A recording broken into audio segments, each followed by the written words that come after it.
지난달 6일 국내에 입국한 필리핀 가사관리사는 모두 100명입니다.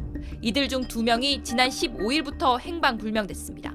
숙소에서 짐을 챙겨 나간 이후 연락이 닿지 않습니다. 한 명은 휴대전화를 숙소에 두고 떠났고 다른 한 명은 휴대전화가 꺼져 있다고 합니다. 이들은 왜 떠났을까? 각 가정에서는 월 238만 원이 만만치 않은 비용입니다.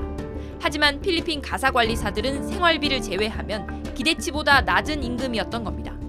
숙소비만 평균 약 45만 원입니다.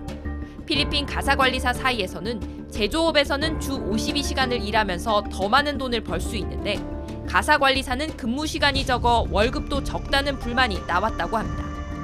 게다가 시범 사업으로 7개월 근로계약을 했는데 이후 연장이 가능할지도 아직 알 수 없습니다. 떠난 가사관리사들이 계속 돌아오지 않고 소재 파악이 되지 않으면 이들은 불법 체류자가 됩니다. 정부와 업체가 필리핀 가족에게도 연락을 해보고 있지만 잠적한 이들을 찾기가 쉽지 않습니다. 필리핀 가사 관리사들이 이번 주부터 아이를 돌보기 시작했습니다.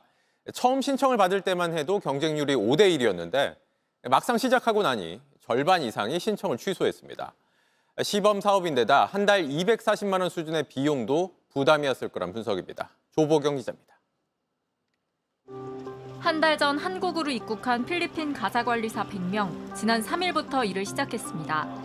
가사관리사 자격증은 있습니다. 한국에 너무 좋아해서 선택했습니다.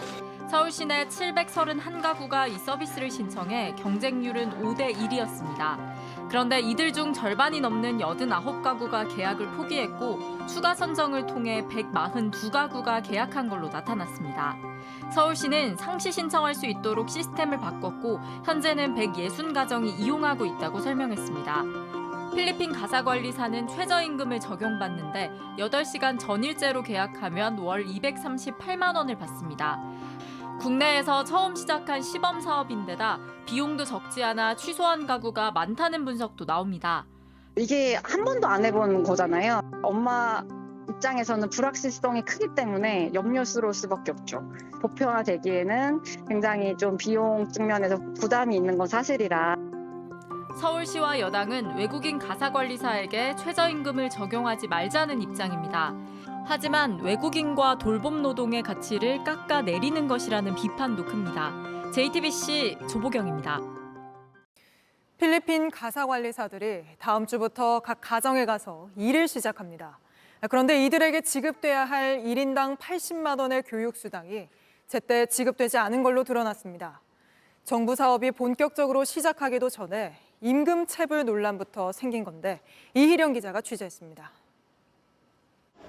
필리핀 가사관리사 100명은 지난 6일 한국에 왔습니다.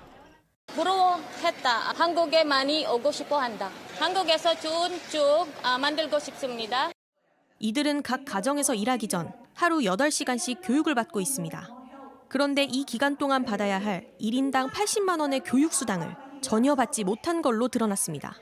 가사 서비스 제공업체 2곳이 지난 20일에 지급했어야 했는데 지금까지 미룬 겁니다.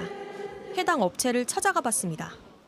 담당자님 좀 만날 수 있을까 해서요. 대표님하고 그 대표님 다 애군 중이라. 고용노동부는 업체가 교육수당을 가사관리사들에게 지급하면 사후에 정부가 업체에 정산을 해주는 구조인데 아직 서비스가 시작되지 않아 업체의 유동성 문제가 있었다고 말했습니다. 하지만 가사관리사들이 교육을 받는 기간도 근로계약상 근로기간에 포함됩니다. 임금체불 논란을 피할 수 없는 이유입니다.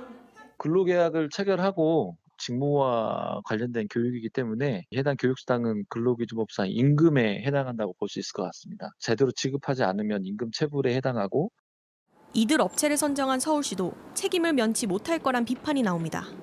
고용노동부는 교육수당은 다음 주 초까지 지급될 걸로 안다고 해명했습니다. JTBC 이희령입니다.